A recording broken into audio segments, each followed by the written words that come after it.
அனைவருக்கும் வணக்கம்.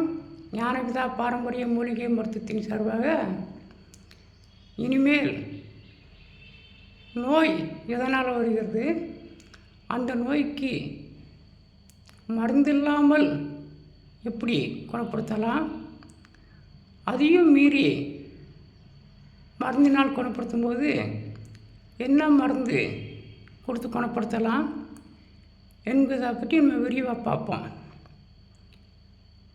இன்றைக்குள்ள காலகட்டத்தில் நிறையா பார்த்திங்கன்னா ப்ளட் ப்ரெஷர் அப்படின்னு நிறையா வருது.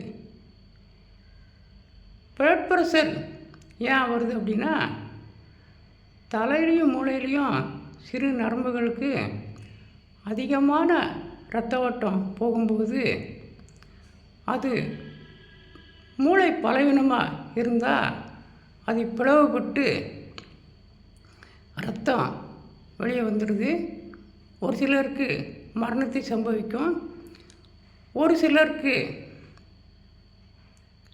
ஒரு பக்கம் கை, கால், கண், வாய் இதெல்லாம் பாதிப்படையும்.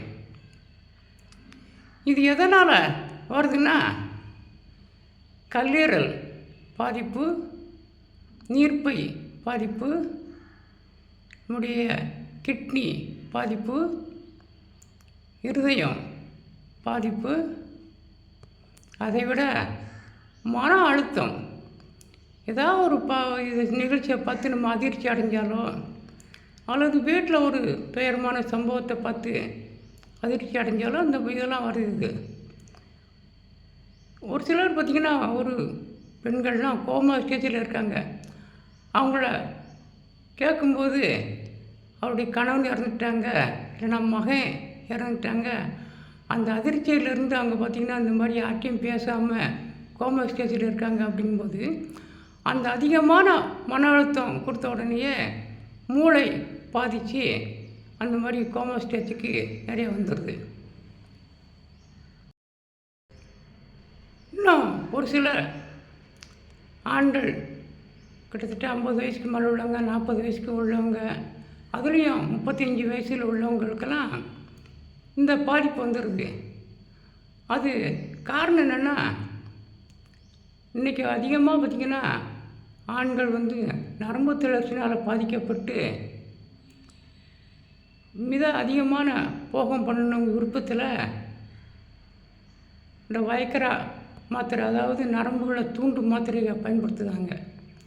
அது ஒரு காலகட்டத்தில் அந்த மாத்திரை வேலை செய்யாமல் போகணும் உடனே அதோடைய பவரான மாத்திரையை பயன்படுத்துகிறாங்க. இன்னும் பவரான மாத்திரை பயன்படுத்தும் போது ஒரு சில 2 மாத்திரை கூட போட்டு பயன்படுத்தும் போது அவங்களுக்கு ரத்த ஓட்டம் அங்கே அதிகமாக போய் இந்த இரத்த குழாய் பாதிப்பு ஏற்பட்டுருது. இதை நம்ம நிறையா நம்ம வைத்தியத்தில் நம்ம இன்னும் பார்த்துக்கிட்டு தான் இருக்கோம். இதை நம்ம சரி பண்ணணும் அப்படின்னா ஒரு சில மருந்துகளில் கொஞ்சம் கொஞ்சமாக தான் குணப்படுத்தணுமே தவிர, உடனே இன்றைக்கி நம்மகிட்ட கேட்குத ஆண்கள் படம் பார்த்திங்கன்னா, நீங்கள் மருந்து கொடுங்க ஒரே நாளில் சரியாக போகுமா, 3 நாளில் சரியாக போகுமா, எங்களுக்கு இந்த மாதிரி இப்படிலாம் தூண்டணும் அப்படின்லாம் கேட்காங்க. அது முடியாது. கொஞ்சம் கொஞ்சமாக தான் நரம்புகளை நம்மளுடைய உடம்புகளை வலுவுண்டாக்கணும். அதுக்கு யோகாசன பயிற்சியும் செய்யணும்.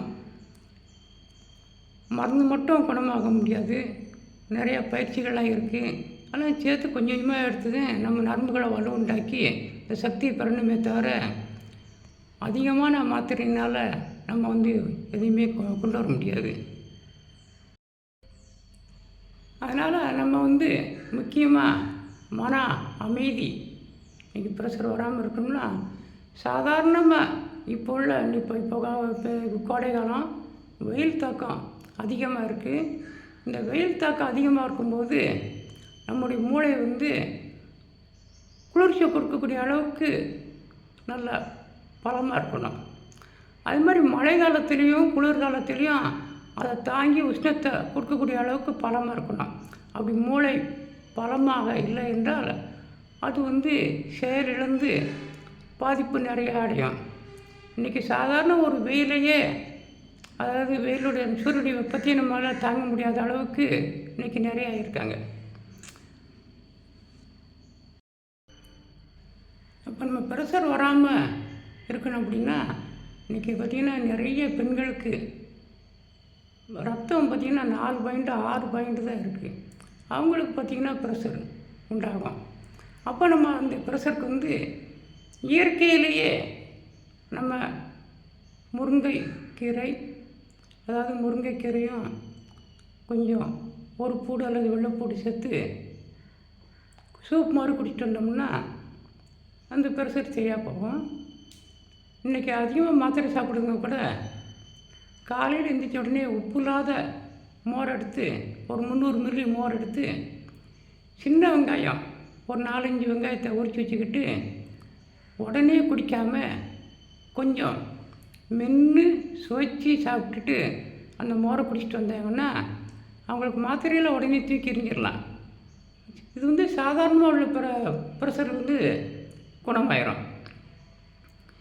இது கூட மருத்துவ குறிப்பில் வந்து இன்னும் அதிகமான ப்ரெஷர் வந்து அதுக்கு என்னென்ன மருந்தில் இருக்குன்னா, எவ்வளோதான் மூளை பாதிப்படைஞ்சு மூளையில் கட்டிகள் இருந்துச்சு அப்படின்னா, அதாவது வலது பக்கம் மூளை கட்டி இருந்துச்சு அப்படின்னா இடது பக்கம் உறுப்புகள் புறம் பாதிக்கும். இடது மூளையில் பாதிப்பு ஏற்பட்டுச்சுன்னா வலது பக்கம் உறுப்புகள் புறம் பாதிக்கும். அப்போ நம்ம இங்கேருந்து கீழே வந்து பார்த்திங்கன்னா வர்மாவோ அல்லது வந்து மசாஜ் பண்ணனாலோ கால்கையில் மட்டும் நம்ம தேய்ச்சா மட்டும் போதாது. அந்த மூளையில் உள்ள கட்டியை கரைக்கிற அளவுக்கு நம்ம மருந்து கொடுத்து சரி பண்ணணும். அதுக்கு ஏகப்பட்ட மருந்து நம்ம சொல்லியிருக்கோம், இனிமேலும் சொல்ல போகிறோம். நம்முடைய சேனலை பதிவு பண்ணி பார்த்துட்டே வாங்க. ஒவ்வொரு நோயை பற்றியும் நம்ம விரிவாக நோய் எதனால் வருது, அந்த நோய்க்கு மருத்துவம் என்ன அப்படிங்கிற விரிவாக பார்த்துட்டே வருவோம். சேனலை பதிவு பண்ணி பார்த்துட்டு வாங்க. நன்றி, வணக்கம்.